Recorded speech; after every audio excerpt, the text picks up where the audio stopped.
한 아이의 세상은 언제나 아주 작은 것에서부터 시작됩니다.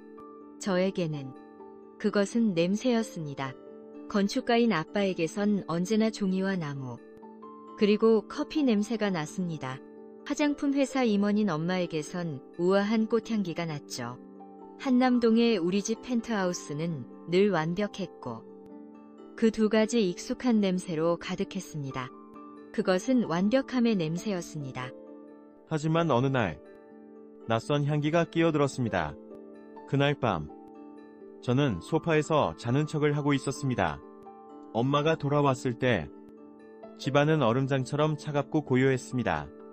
아빠는 그저 앉아서 자정을 넘긴 시계만 바라보고 있었습니다.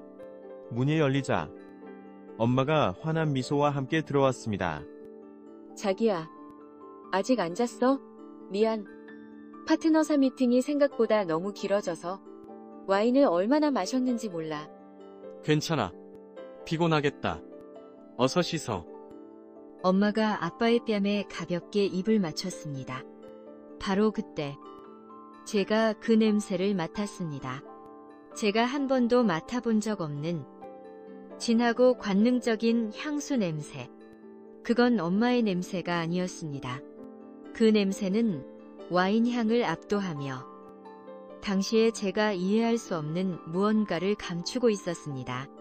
아빠는 아무 말 없이 욕실로 향하는 엄마의 뒷모습을 바라볼 뿐이었습니다. 아빠가 엄마의 비싼 코트를 옷걸이에 걸려던 순간 무언가 바닥으로 툭 하고 떨어졌습니다. 작고 검은 벨벳 상자였습니다.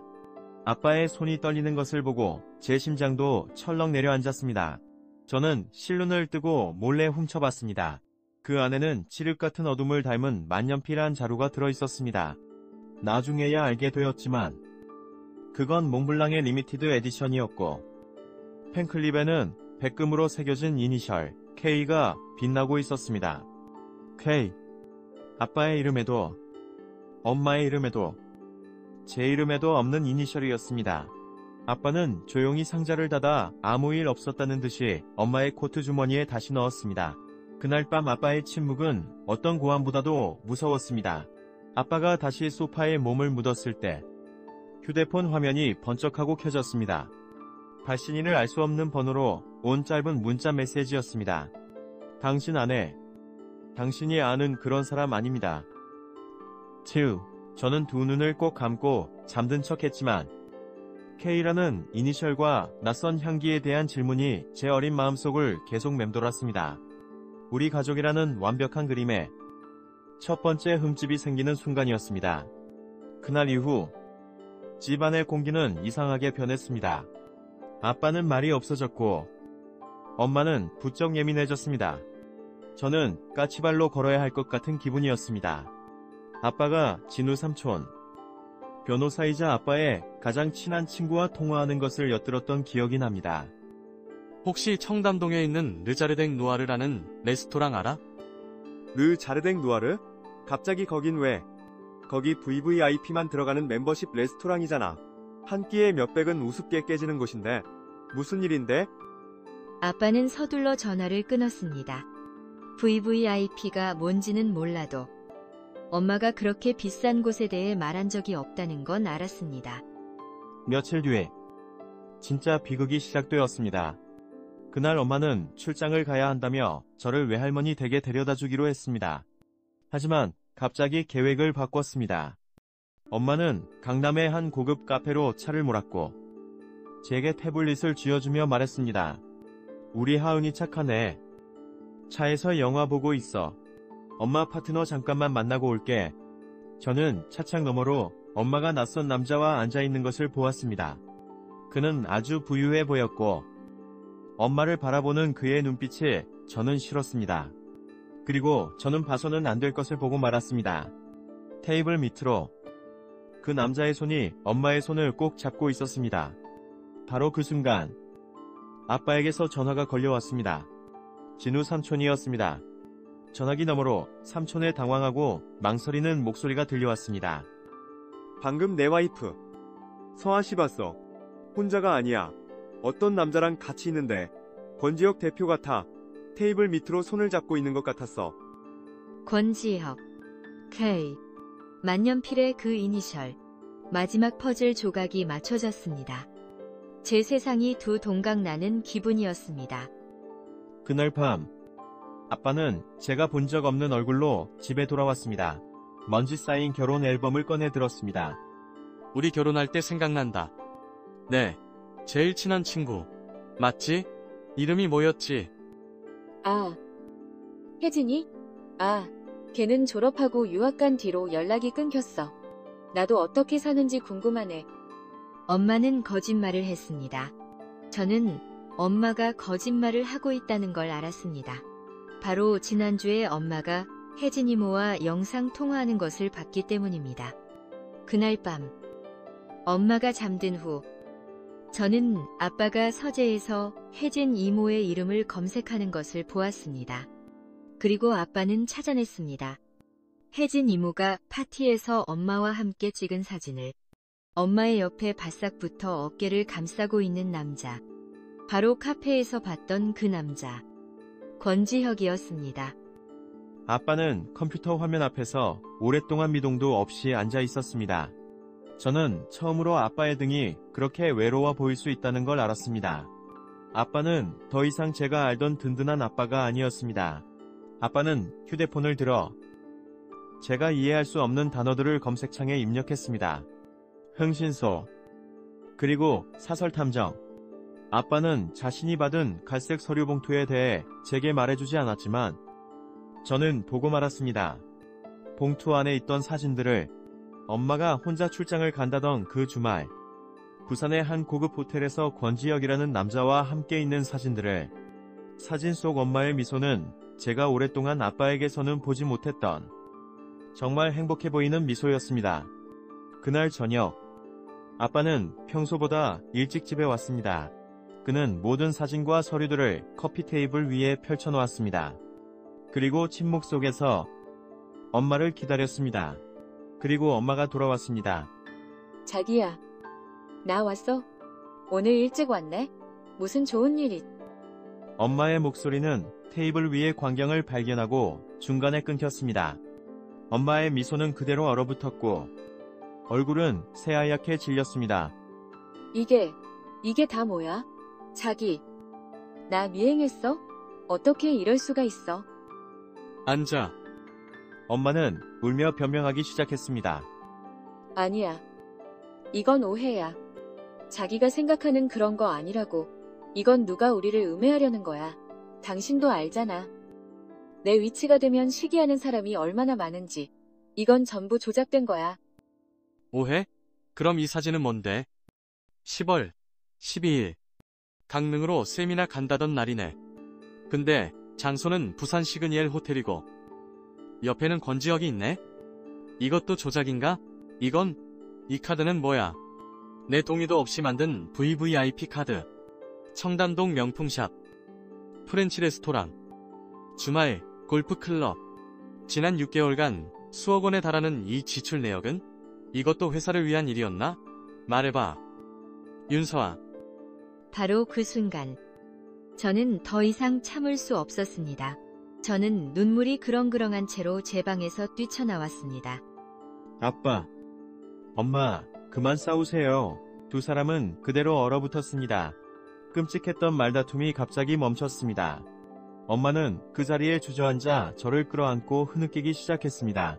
아빠는 텅 빈 눈으로 우리를 바라보고 서 있었습니다. 아가, 미안해. 엄마가 미안해. 하지만 사과는 너무 늦었습니다. 아빠는 돌아섰. 목소리는 얼음처럼 차가웠습니다. 이미 변호사한테는 전화했어. 그날 밤, 저의 완벽했던 세상은 공식적으로 끝이 났습니다. 그날 이후 저는 더 이상 아빠와 엄마와 함께 살지 않았습니다. 저는 더 작은 아파트로 이사한 아빠와 함께 살았습니다. 한남동의 펜트하우스는 팔렸습니다. 저는 어른들이 법원, 이혼, 위자료에 대해 이야기하는 것을 들었습니다. 제가 법정에 가진 않았지만 진우 삼촌이 모든 것을 이야기해 주었습니다. 엄마와 그 남자는 서로에게 책임을 떠넘겼다고 합니다. 그는 자신의 지위를 이용해서 저에게 접근했습니다. 거부하면 제 커리어가 끝날 거라고 협박했어요. 저는 그의 권력의 희생자였습니다. 희생자? 재판장님. 저 여자는 저를 자신의 야망을 위한 발판으로 사용했습니다. 먼저 접근해서 자정 넘어 사업 계획서를 보내온 것도 저 여자입니다. 진우 삼촌의 사무실에서 그 이야기를 들으며 아빠는 침묵했습니다. 아빠는 소송에서 이겼습니다. 그 남자는 거액의 위자료를 물어야 했고 직위와 명예를 모두 잃었습니다. 엄마도 회사에서 해고되었습니다. 그들은 대가를 치렀습니다. 하지만 진우 삼촌이 우리가 이겼어 라고 말했을 때 저는 아빠의 눈에서 끝없는 슬픔만을 보았습니다. 이게 승리라는 거구나. 그날 밤, 저는 아빠가 베란다에 서서 조용히 결혼 반지를 빼고 어둠 속으로 던져버리는 것을 보았습니다. 아빠는 울지 않았지만 저는 아빠의 마음이 산산조각 났다는 것을 알았습니다. 아빠는 휴대폰에서 아내라고 저장된 엄마의 번호를 삭제했습니다. 모든 것이 정말로 끝났습니다. 우리는 서울을 떠났습니다. 아빠는 우리에게 새로운 시작이 필요하다고 말했습니다. 우리는 도자기로 유명한 조용한 도시 이천으로 이사했습니다. 아빠는 작은 건축 사무소를 열었습니다. 더 이상 화려한 랜드마크가 아닌 따뜻한 도서관이나 커뮤니티 센터를 설계했습니다. 그리고 그곳에서 아빠는 강채원 씨를 만났습니다. 채원 이모는 도예가였습니다. 그녀는 가을 햇살처럼 따뜻한 미소를 가졌고 손은 언제나 흙으로 물들어 있었습니다. 그녀는 아빠에게 도자기를 만드는 법을 가르쳐 주었고 더 중요하게는 완벽하지 않은 것들을 받아들이는 법을 가르쳐 주었습니다. 삐뚤빼뚤해서 더 좋아요. 도윤 씨 손길이 그대로 느껴지잖아요. 세상에 하나밖에 없는 찻잔인걸요. 제 개인전 주제도 그걸로 정했어요. 온전한 파편이라고. 온전한 파편? 네. 깨진 조각들도 저마다의 이야기를 담고 있고 그게 모이면 새로운 아름다움이 될 수 있다는 의미예요. 마치 우리처럼. 저는 채원 이모가 좋았습니다. 그녀와 함께 있을 때 저는 아주 오랜만에 아빠가 웃는 것을 보았습니다. 어느 날 발신인이 없는 편지 한 통이 도착했습니다. 하지만 저는 엄마의 글씨체를 알아볼 수 있었습니다. 아빠는 저와 채원 이모를 한번 보더니 괜찮아라고 말했습니다. 아빠가 편지를 읽는 동안 저는 그의 굳었던 어깨가 서서히 풀리는 것을 보았습니다. 나중에 아빠는 제게 그 편지를 보여주었습니다. 도윤 씨에게 이 편지를 쓸 자격이 없다는 거 알아요. 용서를 구하기 위해 쓰는 게 아니에요.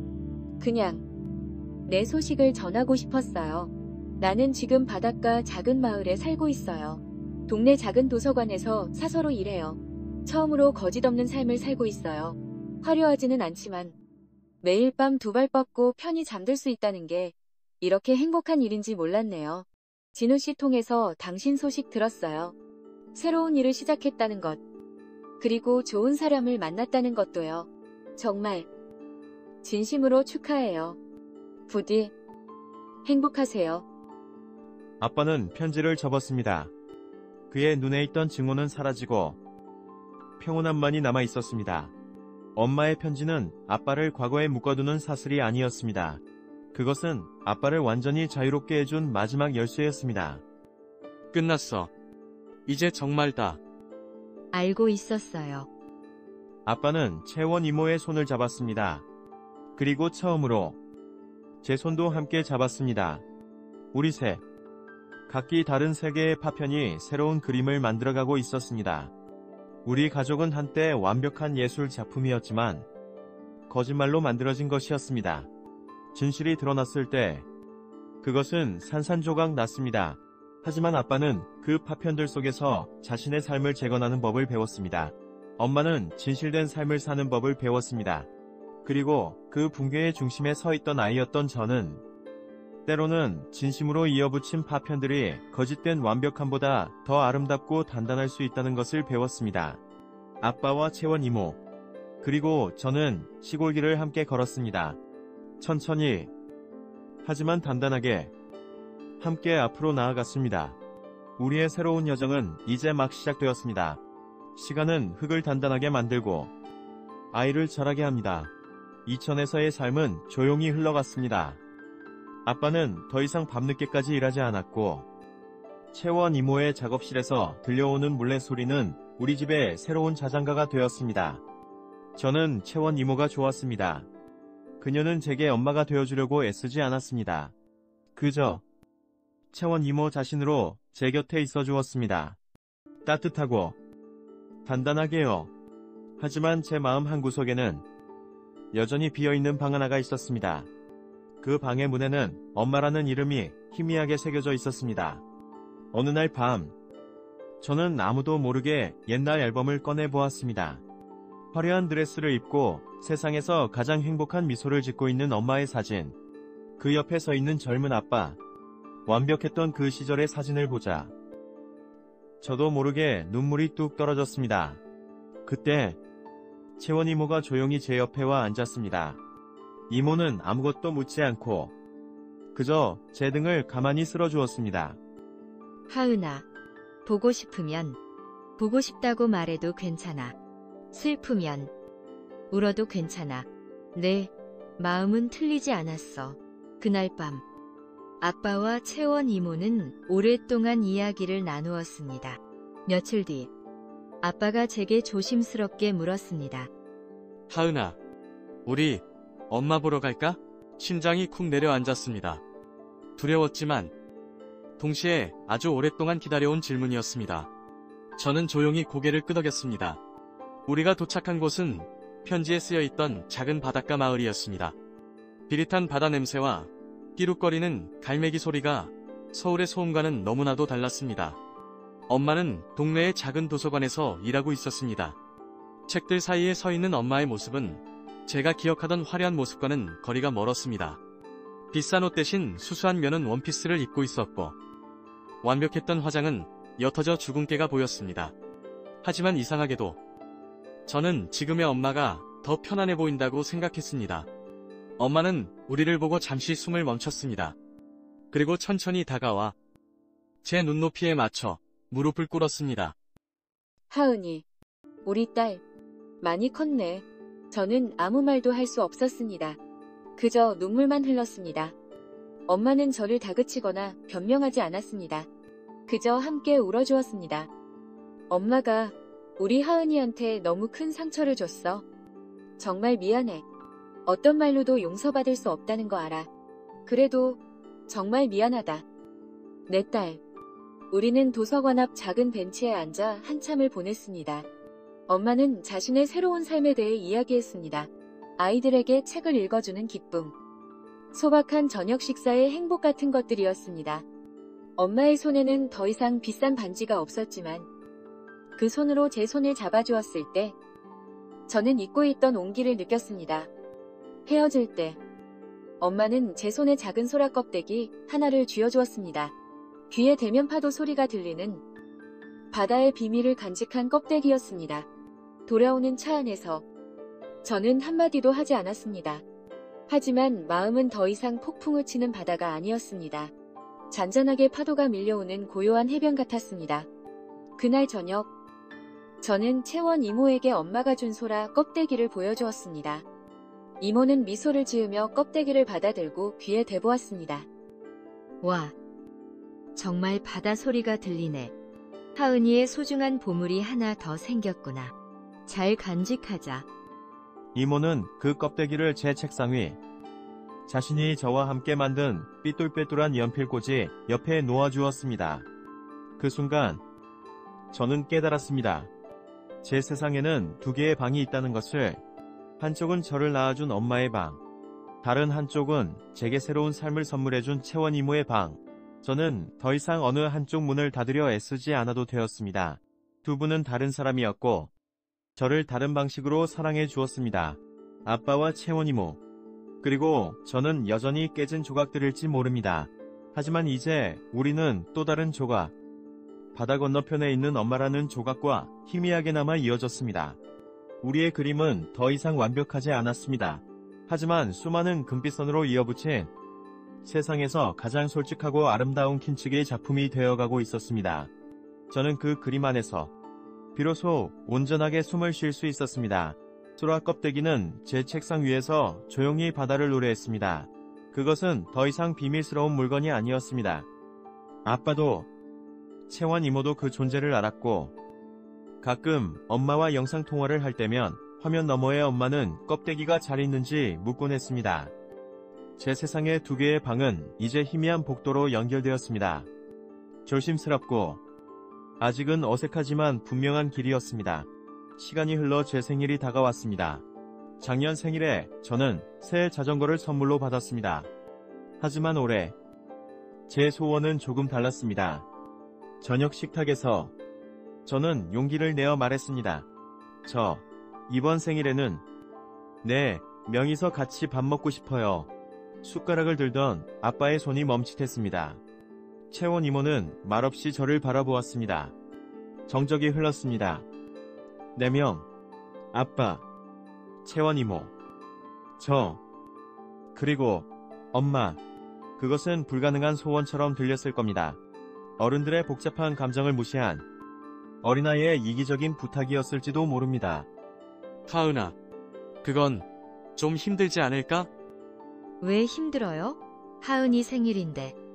우리가 하은이 소원 들어줘야죠. 채원 이모의 목소리에는 망설임이 없었습니다. 그날 밤, 저는 아빠와 채원 이모가 마루에 앉아 오랫동안 이야기하는 소리를 들었습니다. 아빠의 한숨소리도, 이모의 다정한 위로도 들려왔습니다. 그리고 다음 날, 아빠는 엄마에게 전화를 걸었습니다. 생일 당일, 우리는 이천의 한적한 한식당에서 만났습니다. 그 누구의 집도 아닌 중립적인 공간이었습니다.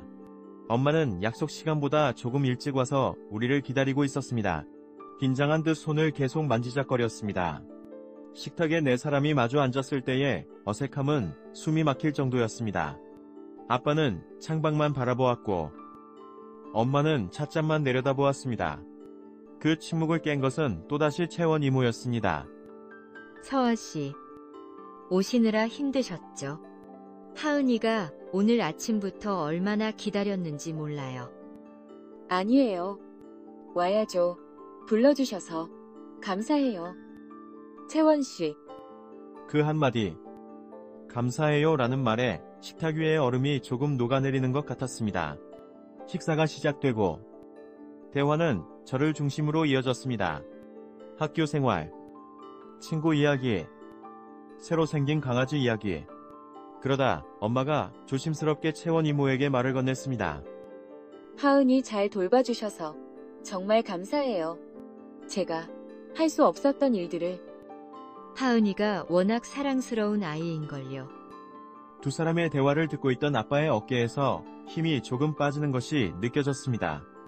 식사가 끝날 무렵 엄마는 제게 생일 선물을 건넸습니다. 화려한 장난감이 아니었습니다. 엄마가 직접 만든 작은 스크랩북이었습니다. 첫 장에는 저와 엄마, 아빠가 함께 찍었던 옛날 사진들이 붙어 있었고 우리의 소중한 기억이라고 쓰여 있었습니다. 그리고 뒷부분의 텅 빈 페이지들 위에는 새로운 추억들이라는 제목이 붙어 있었습니다. 과거를 인정하고 미래를 열어두는 선물이었습니다. 식당을 나설 때 아빠가 엄마에게 말했습니다. 버스 정류장까지 태워다 줄게요. 그것은 거창한 화해도 뜨거운 용서도 아니었습니다. 하지만 한때 서로를 파괴하려 했던 두 사람이 한 아이를 위해 내디딘 작지만 위대한 한 걸음이었습니다. 그날 밤 저는 잠자리에 누워 생각했습니다. 가족이란 무엇일까? 그것은 정해진 형태의 완벽한 그림이 아니었습니다. 가족은 때로는 4개의 다리 길이가 다른 삐걱거리는 식탁 같다는 생각이 들었습니다. 편안하게 앉기 위해서는 모두가 조금씩 몸을 움직여 균형을 맞춰야 하는 우리의 식탁은 여전히 삐걱거립니다. 하지만 우리는 이제 함께 앉아 밥을 먹는 법을 압니다. 서로의 상처를 보듬고 서로의 자리를 인정하며 나의 행복이 다른 이의 불행이 아님을 배웁니다. 아빠의 작업실에는 아빠가 설계한 집들의 모형이 있고 채원 이모의 작업실에는 이모가 빚은 그릇들이 있습니다. 엄마의 도서관에는 수많은 이야기가 있고 제 방에는 2개의 세상에서 온 보물들이 있습니다.